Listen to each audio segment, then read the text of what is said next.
अरे भगवान, वैसे भी झाड़ू लगाते लगाते मेरी कमर में बहुत ज़्यादा दर्द होने लगा है।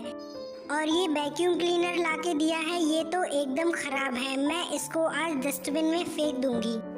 ओ सरिता बहू, कहाँ चली गई तू? मेरे लिए आज तूने चाय नहीं बनाई है क्या? मेरे लिए जल्दी से नाश्ता लगा दे, मुझे बहुत जोरों की भूख लग रही है। आई सासू माँ, मैं अभी आपके लिए नाश्ता लेकर आती हूँ।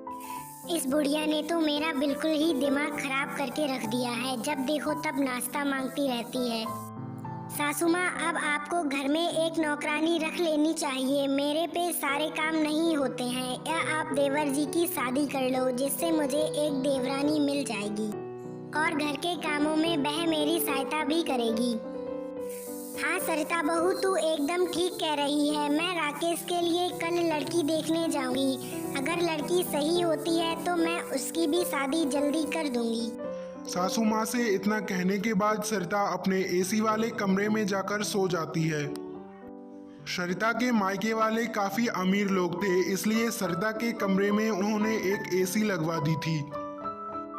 थोड़ी देर बाद सरिता की सासू माँ उसके कमरे में पहुंचती है तो देखती है कि सरिता आराम से लेटी आराम कर रही थी। सरिता की सासू माँ सरिता से कुछ ना कहकर सीधे अपने रसोई घर में चली जाती है और जाकर शाम का खाना बनाने लगती है। सरिता की सासू माँ को सरिता की यह बात बिल्कुल भी नहीं पसंद थी कि सरिता की सासू माँ खाना बनाए, लेकिन सरिता हमेशा ऐसा ही करती थी। वह अपनी सासू माँ से झूठ बोलकर जाती और अपने एसी वाले कमरे में जाकर सो जाती। सरिता की सासू माँ ने थोड़े ही दिन बीतने दिए कि उसने अपने छोटे बेटे यानी कि सरिता के देवर की शादी कर दी। आ गई मेरी फूल सी सुंदर बहू, यह कहकर सरिता की सासू माँ उसका स्वागत करती है। इतने में सरिता आग बबूला हो जाती है। अब तुम्हें यहाँ किसी भी चीज की जरूरत पड़े तो तुम्हें चिंता करने की कोई जरूरत नहीं है। देवरानी जी, आज खाने में क्या बना रही हो? आज तो आपकी पहली रसोई है ना, तो कुछ खाने में अच्छा ही बना लेना। जेठानी जी, आप बिल्कुल भी चिंता मत करो। आज मैंने खाने में कढ़ाई पनीर और पूड़ियाँ और मीठे में मैंने रसमलाई बनाकर तैयार कर ली है। चलो ठीक है, तुमने जो बनाया है अच्छा ही बनाया होगा। मुझे तो यहाँ बहुत ज़्यादा गर्मी लग रही है, तो तुम खाना लेकर जल्दी से बाहर आ जाना। ठीक है जेठानी जी, आप जाकर बाहर बैठ जाइए। मैं आपके लिए और सासू माँ को खाना लगा कर लाती हूँ।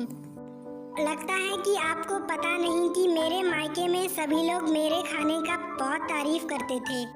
सरिता की देवरानी ने अपनी पहली रसोई में जो कुछ बनाया था उसने अपनी सासू माँ के सामने लाकर रख दिया। उसकी सासू माँ बहुत ज्यादा चाव से खा रही थी। कामिनी बेटा, तुमने तो बहुत ज्यादा स्वादिष्ट भोजन बनाया है। इतना तो कभी भी तुम्हारी जेठानी ने स्वादिष्ट खाना नहीं बनाया। धन्यवाद माँ जी, आपने इतना कहा, मेरे लिए इतना ही बहुत है। और आपने मेरे लिए शगुन भी दे दिया है। आपने जो कंगन मुझे शगुन में दिए हैं मुझे बहुत ज्यादा पसंद आए। इन सब बातों को सुनकर कामिनी की जेठानी बहुत ज्यादा गुस्से में बैठी थी। वह अपने पति का आने का इंतजार कर रही थी। क्या हुआ सरिता, आज तुम्हारी शकल पर 12 क्यों बज रहे हैं? तुम्हारा मुंह इतना फूला हुआ क्यों लग रहा है? लगता है कि आपको पता नहीं था कि आज हमारी देवरानी की पहली रसोई थी, तो माँ जी ने उसे शगुन में सोने के कंगन दिए हैं। तो क्या हो गया सरिता, जब तुम पहले नई नई घर पर आई थी तो माँ ने तुम्हारे लिए भी तो सोने के कंगन दिए थे। देखो निखिल, मुझे कुछ भी नहीं पता। मुझे अब इस घर में बंटवारा चाहिए। कल से मैं इस घर में नहीं रहूंगी। अब घर का सारा काम छोटी बहू कामिनी ही किया करती थी। इस बात से भी उसकी जेठानी बहुत जलने लगी थी। छोटी बहू कामिनी अपनी सासू माँ का बहुत ज़्यादा ख्याल रखने लगी थी। इस बात से उसकी सासू माँ अपनी बहू से बहुत ज़्यादा प्रेम भी करने लगी थी। कभी कामिनी की सासू माँ बाजार जाती तो उसके मनपसंद गोलगप्पे ला कर देती और कभी उसको एंड्रॉयड फ़ोन गिफ्ट कर दिया करती थी। माँ जी, आज के बाद मैं इस घर में कभी भी नहीं रहूंगी। आज के बाद मुझे इस घर में बंटवारा चाहिए, नहीं तो मैं मायके चली जाऊंगी।